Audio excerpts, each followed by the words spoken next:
DNA मित्रों, DNA में आज हम सबसे पहले उस हत्याकांड को डिकोड करेंगे जिससे पश्चिम बंगाल का सिस्टम हिला हुआ है, जिस हत्याकांड ने एक बार फिर से बंगाल को भयभीत कर दिया है। और इसे लेकर आज हमारे पास आपको दिखाने के लिए, बताने के लिए कई अहम और एक्सक्लूसिव जानकारियां हैं।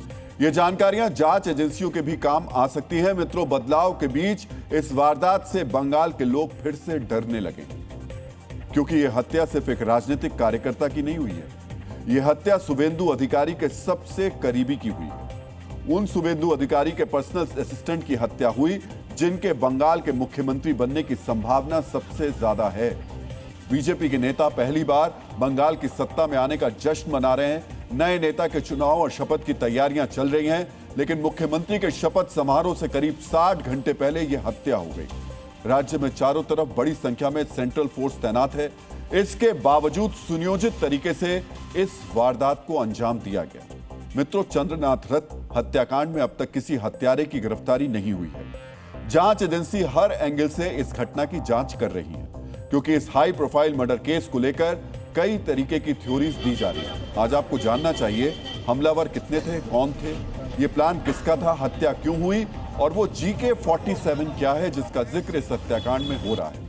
आज आपको पता चलेगा कैसे इस हत्याकांड के पीछे सिंडिकेट और बांग्लादेश वाला एंगल भी सामने आ रहा है। मित्रों, महात्मा गांधी का कहना था कि हिंसा का सबसे बड़ा हथियार मौत नहीं, बल्कि उससे पैदा होने वाला भय है। पश्चिम बंगाल में अब उसी भय और आतंक के माहौल को फिर से स्थापित करने की साजिश की जा रही है। कल रात शुभेंदु अधिकारी के पर्सनल असिस्टेंट चंद्रनाथ रथ की हत्या उस समय हुई जब वो कोलकाता से मध्यग्राम अपने घर लौट रहे थे। बाइक पर आए हमलावरों ने 6 से 10 राउंड फायरिंग की। 2 गोलियां चंद्रनाथ के सीने से आर पार हो गईं, 1 गोली पेट में लगी। खबर मिलते ही शुभेंदु अधिकारी मध्यम ग्राम के उस निजी अस्पताल पहुंचे जहां घायल चंद्रनाथ रथ को ले जाया गया था। आज सुबह वो बारासात अस्पताल भी पहुंचे जहां चंद्रनाथ रथ का पोस्टमार्टम किया जा रहा था। शुभेंदु अधिकारी के लिए यह निजी क्षति है, क्योंकि चंद्रनाथ सिर्फ उनके पर्सनल असिस्टेंट नहीं थे, बल्कि एक ट्रस्टेड ट्रबल शूटर भी थे। चंद्रनाथ रथ शुभेंदु के चुनाव प्रबंधन, लॉजिस्टिक्स, ऑर्गेनाइजेशन वर्क के साथ साथ पार्टी कार्यकर्ताओं से संपर्क रखते थे। मतलब लोक संवाद से लेकर पोस्टर तक का सारा काम चंद्रनाथ ही देखते थे। नंदीग्राम और भवानीपुर दोनों जगहों पर उनकी अहम भूमिका थी। विशेषकर भवानीपुर में जहां शुभेंदु अधिकारी ने ममता बनर्जी को हराया, वहां पर सब कुछ चंद्रनाथ ही देख रहे थे। चंद्रनाथ रथ के परिवार और शुभेंदु अधिकारी का रिश्ता 2 दशक से भी ज्यादा पुराना है। जब पूर्वी मेदिनीपुर में तृणमूल कांग्रेस का विस्तार किया जा रहा था, तब चंद्रनाथ की मां और शुभेंदु एक साथ पार्टी के लिए काम करते थे। शुभेंदु के बीजेपी में आने के बाद चंद्रनाथ का परिवार भी बीजेपी में आ गया था। हमेशा राजनीति के बैकग्राउंड में रहने वाले चंद्रनाथ पर शुभेंदु को पूरा भरोसा था। चर्चा तो यह भी है कि शुभेंदु को बड़ा पद मिलने के बाद चंद्रनाथ को बड़ा प्रशासनिक रोल मिलता, क्योंकि चंद्रनाथ एक सख्त, अनुशासित और अपने काम को लेकर ईमानदार थे। राहरा रामकृष्ण मिशन से पढ़ने वाले चंद्रनाथ रथ 20 साल तक वायुसेना में रहे। वहां से VRS लेने के बाद थोड़े समय के लिए कॉर्पोरेट हाउस में काम किया। यह एक ब्रिज पीरियड था। इसके बाद वो राजनीतिक काम में जुट गए। वायुसेना का अनुशासन और रामकृष्ण मिशन की नैतिकता ने उन्हें बैकएंड ऑपरेशंस के लिए परफेक्ट बना दिया था। 2019 से वो शुभेंदु अधिकारी के साथ थे। यही कारण है कि उनसे शुभेंदु का काफी लगाव था। हम आपको सुनाते हैं कि चंद्रनाथ की हत्या पर शुभेंदु ने क्या कहा। वो बीजेपी का शुभेंदु अधिकारी का एग्जीक्यूटिव असिस्टेंट है और शुभेंदु ने हाल ही जो चुनाव हुआ, नतीजा आया, भवानीपुर में ममता बनर्जी को हराया। यही कारण हो सकता है। सबको टारगेटेड करके किया है और बहुत क्लोज मर्डर है। ये लोग भी पिन पॉइंट किया कहा गोली करने से उसको तुरंत मौत हो जाएगा। ये पूरा प्लान करके किया। ये बहुत स्पेशलिस्ट और खूंखार खूनी है, आतंकवादी है। मित्रों, मार्टिन लूथर किंग जूनियर कहते थे, अन्याय जब किसी अपने को छीन ले तो आक्रोश स्वाभाविक हो जाता है। शुभेंदु का क्रोध वही स्वाभाविक अभिव्यक्ति है। शुभेंदु अधिकारी स्पष्ट रूप से कह रहे हैं कि हत्यारों से पूरा हिसाब लिया जाएगा, लेकिन यहां कुछ सवाल महत्वपूर्ण है। चंद्रनाथ रथ की हत्या क्यों की गई? यह हत्या क्या शुभेंदु अधिकारी को संदेश देने के लिए की गई? क्या यह बीजेपी के समर्थकों को डराने की साजिश है? क्योंकि आज की तारीख में बंगाल में शुभेंदु अधिकारी का कद क्या है, ये सबको पता है और चंद्रनाथ शुवेंदु के लिए क्या थे ये हमने आपको बताया। इसीलिए इस हत्याकांड के पीछे के मकसद को लेकर भी अब चर्चा हो रही है। क्या चंद्रनाथ की हत्या राजनीतिक हत्या है या फिर किसी ने निजी दुश्मनी के कारण चंद्रनाथ की हत्या की? मित्रों, जिस सुनियोजित तरीके से घेर कर हत्या की गई उससे इतना तो तय है ये निजी दुश्मनी नहीं हो सकती। भारतीय जनता पार्टी के कई नेता टीएमसी की ओर शक की सुई को घुमा रहे हैं। अब उनके बयान भी सुन लीजिए। पॉलिटिकल मैसेज देने के लिए किया गया है या इसका पीछे कोई दूसरा कारण है? पॉलिटिकल वेंडेटा है, कोई साधारण मर्डर नहीं है। ऐसा नहीं है कोई मुठभेड़ हो रहे थे उसका भीतर में ये घुस गया इसको गोली लग गया, ऐसा नहीं है। एक गाड़ी का सारे चेसिस नंबर बदलकर उसको लाया गया, रास्ता रोका और बाद में मोटरसाइकिल से उसको ऊपर फायरिंग हो गया। ये प्री प्लान्ड और सुपारी किलर दे के मरवाया। तृणमूल करवाते। ममता एक खूनी है, अभिषेक भी एक खूनी है। सुना आपने, ये आरोप बेहद गंभीर हैं। ऐसे गंभीर आरोप सिर्फ बीजेपी के नेता ही नहीं लगा रहे। चंद्रनाथ रथ के परिवार को भी तृणमूल कांग्रेस पर ही हत्या का शक है। हालांकि टीएमसी के नेता ऐसे किसी भी आरोप को खारिज कर रहे हैं। चंद्रनाथ रथ की मां ने कहा कि जब से शुवेंदु अधिकारी ने ममता बनर्जी को हराया, मेरा परिवार इस तरीके की धमकियों का सामना कर रहा है। मित्रों, एक आरोप यह भी है कि चंद्रनाथ के पास एक सीक्रेट फाइल थी जिसमें कुछ विशेष लोगों का काला चिट्ठा था। चंद्रनाथ के करीबियों का दावा यह है कि टीएमसी सरकार के दौरान बालू की चोरी जैसी कई तरीके की अवैध गतिविधियां हो रही थी। इसमें शामिल लोगों का दस्तावेज चंद्रनाथ के पास था। बीजेपी की सरकार सत्ता में आती तो ये दस्तावेज सार्वजनिक हो जाते और कई प्रभावशाली नेताओं और अपराधियों की मुश्किलें बढ़ सकती थी। चंद्रनाथ के करीबी उन लोगों को खोजकर सख्त सजा देने की मांग कर रहे हैं, लेकिन चंद्रनाथ की मां ने अपने बेटे के हत्यारों की सजा में भी दरिया दिली दिखाई। हम आपको सुनाते हैं हत्यारों को लेकर चंद्रनाथ की मां ने क्या कहा। मैं चाहती हूँ कि दोषियों को सजा मिले। मैं भी तो माँ हूँ, लेकिन मैं चाहती हूँ कि उन्हें फांसी ना हो, उन्हें आजीवन कारावास की सजा दी जाए। एक माँ का दिल कितना बड़ा हो सकता है, इसका इससे बेहतर उदाहरण कोई नहीं हो सकता। ये एक माँ की भावना है, लेकिन चंद्रनाथ के साथ जो हुआ वो बहुत डरावना है। और उससे भी डरावना ये कि इस हत्याकांड में बांग्लादेश एंगल भी सामने आ रहा है। शुवेंदु अधिकारी और दूसरे नेताओं ने आरोप लगाया कि इस हत्या को अंजाम देने के लिए पेशेवर अपराधियों का इस्तेमाल किया गया। आशंका जताई जा रही है ये शूटर बांग्लादेश से आए हो सकते हैं। अग्निमित्रा पॉल ने भी बांग्लादेश की ओर इशारा किया है। हमको आपको सुनाते हैं उन्होंने क्या कहा। सुनने में आ रहे हैं या जो ओवरहियर कर रहे थे या जो हमको भी समझ में आ रहे कि भवानीपुर में हमारे सीएम ममता बनर्जी जो पराजित हुए हैं उन्हीं का आफ्टर इफेक्ट शायद हो रही है। अब कौन कर रहे हैं? बोले बांग्लादेश निकल गया है, जो लोग उधर से आया था। अब कौन आया था? ये सीसीटीवी कैमरा है, देखना है। मित्रों, जिस मध्यम ग्राम में यह हत्याकांड हुआ वो भारत बांग्लादेश अंतर्राष्ट्रीय सीमा से काफी करीब है। घटनास्थल से सबसे प्रमुख सीमा चौकी की सड़क मार्ग से दूरी लगभग 75 से 80 किलोमीटर है। यहां तक पहुंचने में सामान्य ट्रैफिक में 2 से ढाई घंटे का समय लगता है। हकीमपुर और स्वरूप नगर मध्यम ग्राम से और भी करीब हैं और इन दोनों जगहों का एक बड़ा हिस्सा बॉर्डर की तरफ खुला है। मध्यम ग्राम जेसोर रोड के पास है जो सीधे बांग्लादेश सीमा तक जाती है। इसलिए शक यह है कि हत्यारे बांग्लादेश से आए हों या फिर बांग्लादेश भाग सकते हैं। मित्रों, इस हत्याकांड का बांग्लादेश कनेक्शन इसलिए भी जुड़ रहा है क्योंकि जब से बंगाल में सत्ता परिवर्तन हुआ है तब से बांग्लादेश के मौलाना और वहां के नेता बिफरे हुए हैं। कोई ममता बनर्जी को उकसा रहा है तो कोई भारत के मुसलमानों को भड़का रहा है। हम आपको सुनाते हैं बंगाल में सत्ता बदलने के बाद बांग्लादेश से किस तरह भड़काऊ बातें की जा रही हैं। गेरुआ दल बीजेपी, ये बीजेपी भारत के मुसलमानों की दुकानों को जिस तरह तोड़ रही है, आप ये भूल मत जाना, अगर भारत के सारे मुसलमान एक हो गए तो भारत के टुकड़े टुकड़े कर सकते हैं। वोट चोर सांप्रदायिक दंगे के लिए बीजेपी जिम्मेदार है। बीजेपी को नकारने के लिए हम आपको बधाई देते हैं। थोड़ी और साहसिक भूमिका निभाएं और दिल्ली के शासन को अस्वीकार करें और पश्चिम बंगाल को एक स्वतंत्र राष्ट्र घोषित करें। 17 करोड़ बांग्लादेशी आपको सहयोग देंगे, समर्थन देंगे, हर तरह से सहयोग देंगे। सुना आपने ममता बनर्जी की हार पर किस तरह बांग्लादेश से आवाज आ रही है, जिस तरह लोगों को भड़काया जा रहा है उससे यह आशंका बढ़ गई है कि शुभेंदु अधिकारी के निजी सहायक की हत्या का एक सिरा बांग्लादेश से जुड़ रहा हो। डीएनए मित्रों, हमारी टीम कल रात से घटनास्थल पर हर एंगल से पड़ताल कर रही है और ग्राउंड जीरो से जो जानकारी हमें मिली उससे इतना साफ है कि चंद्रनाथ को मारने वाले गली के गुंडे नहीं थे, ये प्रोफेशनल शूटर्स थे, यानी पेशेवर हत्यारे थे। ऐसा क्यों कहा जा रहा है, यह समझने के लिए आपको चंद्रनाथ की हत्या का घटनाक्रम ध्यान से देखना चाहिए। मित्रों, चंद्रनाथ की हत्या मध्यमग्राम के दोहरिया में की गई। दोहरिया की जिस सड़क पर हत्या की गई वो औसतन 10 फीट चौड़ी और बीच बीच में यह सड़क 14 फीट तक चौड़ी हो जाती है। जहां चंद्रनाथ की हत्या की गई वहां सड़क की चौड़ाई 14 फीट थी, यानी हत्यारों ने पहले ही रेकी करके पता लगा लिया था चंद्रनाथ की गाड़ी को ओवरटेक करने के लिए चौड़ा रास्ता कहां मिलेगा। इस किस्म की प्लानिंग पेशेवर शूटर्स ही करते हैं।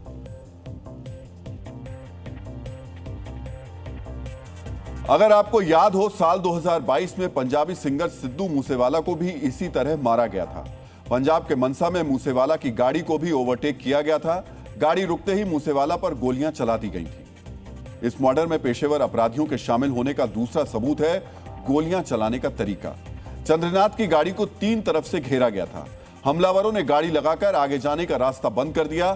चंद्रनाथ की गाड़ी के दोनों तरफ मोटरसाइकिल पर सवार 2 हमलावर आ गए थे, यानी चंद्रनाथ को 3 तरफ से घेर कर मारा गया। इस तरह फायरिंग करके हमलावरों ने यह सुनिश्चित किया कि गाड़ी में सवार टारगेट यानी चंद्रनाथ के जिंदा बचने की 1% भी गुंजाइश ना बचे। मित्रों, जिस तरह चंद्रनाथ रथ की हत्या की गई वो कोई नया तरीका नहीं है। दशकों से अपराधी इसी तरह अपने टारगेट को खत्म कर रहे हैं। पहले सड़क पर भागने का रास्ता बंद करना, फिर चारों तरफ से ताबड़तोड़ गोलियां बरसाना। हत्या के इस तरीके की शुरुआत मैक्सिको के एक गैंग ने की थी। इस गैंग का नाम था लोस जेडास। इस गैंग में मैक्सिको की सेना के पूर्व कमांडो शामिल थे। 80 के दशक में ड्रग तस्कर बन चुके ये कमांडो पहले बाधा लगाकर रास्ता बंद कर देते थे, फिर चारों तरफ से ताबड़तोड़ गोलियां चलाते थे। आगे चलकर ऐसे तरीकों का मुंबई के अंडरवर्ल्ड ने भी इस्तेमाल करना शुरू किया। दाऊद और छोटा राजन की गैंग वॉर में कई अपराधियों को इसी तरह सड़क पर कत्ल किया गया था। सिर्फ दौर बदल गया है, अपराधियों के कत्ल करने का तरीका नहीं बदला है। चंद्रनाथ हत्याकांड में पेशेवर शूटर्स के शामिल होने का एक और बड़ा सबूत है। यह सबूत है हत्या के लिए इस्तेमाल किया गया हथियार। यह हथियार है ग्लॉक 47 पिस्टल। इसी पिस्टल से चंद्रनाथ और उनके साथियों पर गोलियां दागी गई थी। आपको याद होगा, अभी कुछ देर पहले ही हमने आपसे कहा था इस हत्याकांड में GK-47 का क्या कनेक्शन है। यह GK-47 यानी ग्लॉक 47 पिस्टल, हम इसी की बात कर रहे थे। इस पिस्टल की सबसे बड़ी खासियत है फायरिंग की क्षमता। इस पिस्टल में एक साथ 17 गोलियां भरी जा सकती हैं। अगर अतिरिक्त मैगजीन लगा दी जाए तो इस पिस्टल में 33 गोलियां भर सकते हैं। ऑटोमेटिक मोड में यह पिस्टल एक छोटी मशीन गन जैसी बन जाती है। इस पिस्टल से सिर्फ 6 सेकंड में 33 गोलियां दागी जा सकती हैं। इतने छोटे वक्त में 33 गोलियों से अचूक निशाना लगाना, यह काम प्रोफेशनल शूटर ही कर सकते हैं। खास बात यह है कि देखने में यह पिस्टल बच्चों के खिलौने वाली पिस्तौल जैसी लगती है, यानी हथियार की पहचान करना मुश्किल हो जाता है। हत्या के बाद हमारे संवाददाता मौके पर पहुंचे, तब इस हथियार से जुड़ा पहला सबूत जी न्यूज के कैमरे में कैद हो गया।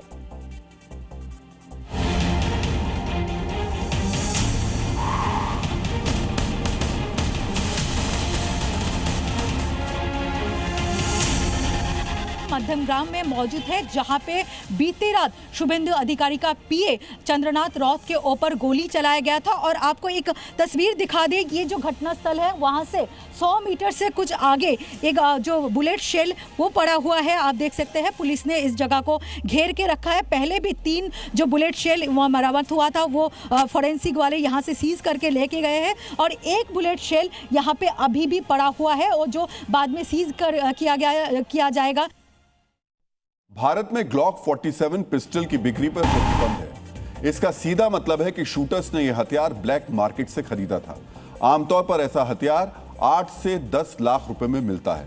एक मर्डर के लिए इतनी रकम खर्च करना शक पैदा करता है कि कहीं शुभेंदु अधिकारी के सहायक चंद्रनाथ की सुपारी तो नहीं दी गई थी। 3-4 दिन से प्लानिंग हो रहा था। जब देखा कोई चारा नहीं है और कोई बचने का रास्ता नहीं है, इसीलिए सुपारी किलर को लगाओ। वो ने लगाया, सब बंगाल का लोग अंदाज कर रहा है। कौन लोग ऐसा घिनौना काम कर सकता है, इतना घृणा का काम कर सकता है? बंगाल का सारे जनता को मालूम है।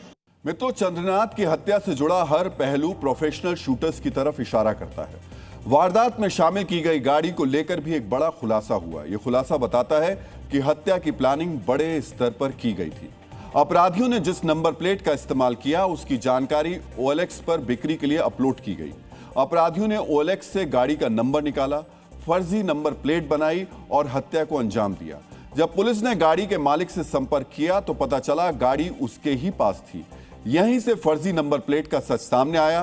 कोई आम गुंडा होता तो वो मौके पर आता, गोली चलाता और फरार हो जाता, लेकिन ये अपराधी शातिर थे। ये अपने पीछे कोई सुराग नहीं छोड़ना चाहते थे। इसी वजह से इन्होंने फर्जी नंबर प्लेट का इस्तेमाल किया। चंद्रनाथ की हत्या के बाद शूटर्स ने गाड़ी मौके पर ही छोड़ दी थी। ये सभी मोटरसाइकिल पर सवार हुए, दोहरिया की तंग गलियों में से निकलते हुए फरार हो गए। ये शक भी जाहिर किया जा रहा है कि अपराधी बांग्लादेश भागने की फिराक में हो सकते हैं। दरअसल मध्यमग्राम से बांग्लादेश का एक बॉर्डर बेहद नजदीक है। इस बॉर्डर का नाम है पेट्रापोल। पेट्रापोल एक क्रॉस बॉर्डर व्यापार केंद्र है। बहुत मुमकिन है कि व्यापारियों की भीड़ में छिपकर ये अपराधी बांग्लादेश भागने की फिराक में हो। इस पूरे मामले में एक और ऐसी मिस्ट्री है जिसका अब तक खुलासा नहीं हुआ है। यह मिस्ट्री जुड़ी है चंद्रनाथ के करीबी मिंटू से। जिस वक्त चंद्रनाथ पर हमला हुआ था तब मिंटू भी गाड़ी के अंदर मौजूद था। हमले के बाद मिंटू ही चंद्रनाथ को अस्पताल ले गया था। अस्पताल पहुंचने के बाद से मिंटू का कोई अता पता नहीं है। स्थानीय लोग भी नहीं बता पा रहे हैं आखिर चंद्रनाथ के लिए मिंटू क्या करता था। मर्डर करने वाले फरार, कत्ल के मकसद का पता नहीं, अस्पताल पहुंचने वाला अचानक गायब। ये वो तथ्य हैं जिन्होंने चंद्रनाथ रथ के मर्डर को रहस्यमयी बना दिया। डीएनए मित्रों, इस हत्याकांड में मकसद के साथ साथ टाइमिंग भी बहुत अहम है। शुभेंदु अधिकारी के सबसे करीबी सहायक की हत्या ऐसे समय में हुई जब बंगाल में बीजेपी उत्सव मना रही है, शपथ ग्रहण की तैयारियां हो रही हैं। उससे ठीक पहले चंद्रनाथ रथ की हत्या सिर्फ एक व्यक्ति पर हमला नहीं है, राजनीतिक विरोध की आवाज को दबाने और भय का माहौल पैदा करने की एक सोची समझी साजिश है।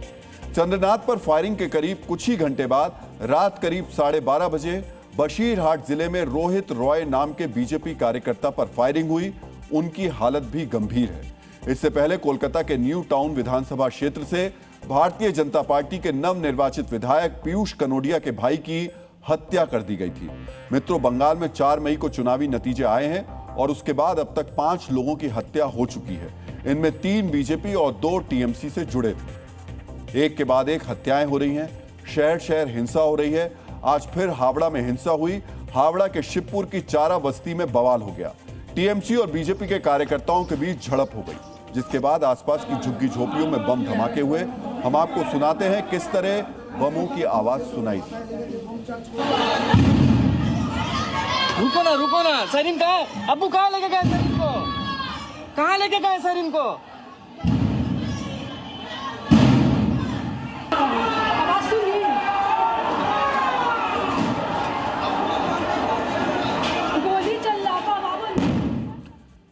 मित्रों, सिर्फ बम ही नहीं फेंके गए, फायर दूसरे पर ईंट और पत्थर भी फेंके गए। दुकानों में तोड़फोड़ की कोशिश की गई। एक शख्स घायल भी हुआ। इस हिंसा के बाद इलाके को शांत करने के लिए मौके पर बड़ी संख्या में पुलिस की टीम और आरएएफ तैनात की गई है। पुलिस ने रिजवान नाम के एक आरोपी को गिरफ्तार किया तो उसने अपने बचाव में क्या दलीलें देनी शुरू की वो पहले हम आपको सुना देते हैं। यही है कि सर हम लोग यहाँ पर खड़े थे, हम लोग जश्न मना रहे थे अपना जीत का। हम मेरा बाबा चाचा लोग सब बीजेपी पार्टी करते हैं। हम लोग जश्न मना रहे थे यहाँ पर अपना जीत का। मेरा दोस्त लोग, मेरा भाई लोग सब यहाँ पर खड़े थे। तो वहाँ से वो लोग आया, लोग बड़े का गुंडा, बड़े भी साथ में था। अब कहाँ से अपना लड़का लेकर के आया था हम लोग को ही नहीं पता। सोचिए ये कितनी बड़ी धूर्तता है। ये एक पत्थरबाज का सेल्फ डिफेंस है। मित्रों, रिजवान ने गिरफ्तारी से बचने के लिए सेल्फ डिफेंस में बीजेपी को ही कवच बना दिया।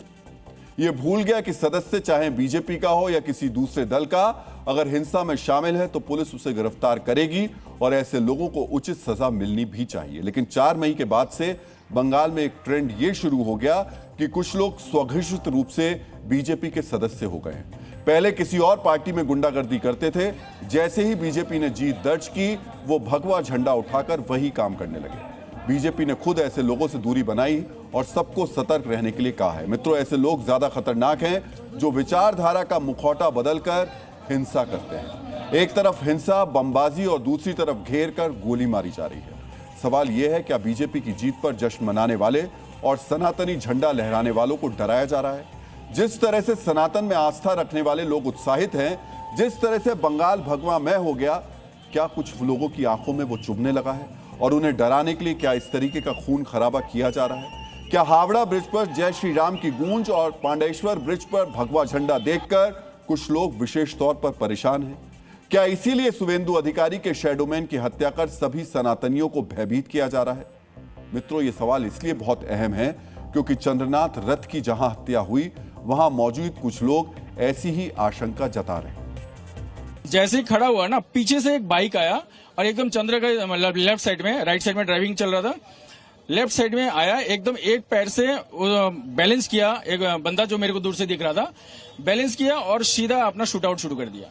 जब तक वहां पे थोड़ा सा भीड़ लग गया था, ये तो भाग गया था। ये एक बाइक में एक ही बंदा बैठा हुआ था। मित्रों, पश्चिम बंगाल में राजनीतिक बदलाव हुआ है। वोट से सत्ता बदली है, लेकिन बंगाल की 5 दशक पुरानी रक्त चरित्र वाली राजनीतिक संस्कृति अभी पूरी तरह नहीं बदली है। रिजल्ट के बाद हिंसा का जो राजनीतिक चलन लेफ्ट और टीएमसी की सरकार में पश्चिम बंगाल की रवायत बन गई थी, वो अब पूरी तरह अभी तक खत्म नहीं हुई। डीएनए मित्रों, 4 मई को चुनाव परिणाम के बाद से बंगाल अलग ही रंग में दिखाई दे रहा है। वहां हरा रंग उतर रहा है और भगवा रंग चढ़ रहा है। लेकिन केरलम के चुनावी नतीजों के बाद वहां हरे रंग का जोर दिखाई दे रहा है। जो केरलम पिछले 10 वर्षों से लाल रंग में रंगा था, जहां कम्युनिस्ट झंडा नजर आता था, वहां इंडियन यूनियन मुस्लिम लीग का हरा झंडा हर तरफ लगाया जा रहा है। मित्रों, जीत के बाद विजय जुलूस के नाम पर मुस्लिम लीग के समर्थक सड़कों पर अपनी धौंस दिखा रहे हैं। कोझिकोड के कुडवल्ली में मुस्लिम लीग की जीत के बाद वहां की सड़कों पर सिर्फ हरे रंग के झंडे दिखाई दे रहे हैं। जीत के जोश में पार्टी कार्यकर्ता सड़कों पर हुड़दंग मचा रहे हैं। मुस्लिम लीग के कई कार्यकर्ता महंगी महंगी गाड़ियों पर चेहरा ढककर कैसे हंगामा कर रहे हैं, वो भी आज आपको देखना चाहिए। 2 अलग अलग तस्वीरें हैं। बंगाल में पुल भगवामय है और केरलम में सड़कें हरे झंडे से लैस हैं। वहां हिंदू देवी देवताओं की तस्वीरें जहां लगाई जा रही हैं, भगवा झंडे लगाए जा रहे हैं बंगाल में, और केरलम में मुस्लिम लीग का हरा झंडा लहराया जा रहा है। सड़कों पर उत्पात मचाया जा रहा है। बिना अशोक चक्र का तिरंगा जैसा झंडा लहराया जा रहा है। ये तिरंगे का भी अपमान है। मित्रों, ये सब उस केरलम में हो रहा है जिसे देश का सबसे साक्षर राज्य कहा जाता है। ये सब होने की सबसे बड़ी वजह है केरलम का नतीजा। मुस्लिम लीग ने इस बार सबसे ज्यादा 22 सीटें जीती हैं और इस तरह वो कांग्रेस और सीपीएम के बाद तीसरी सबसे बड़ी पार्टी बन गई है। यहां तक कि सरकार चलाने में भी उसकी बड़ी भूमिका होगी, क्योंकि कांग्रेस को अपने दम पर बहुमत नहीं मिला है। सत्ता मिलने की हनक में मुस्लिम लीग के समर्थक अब सड़कों पर ही शोर शराबा मचा रहे हैं। यह सब उस वक्त हो रहा है जब नई सरकार ने कमान संभाली भी नहीं।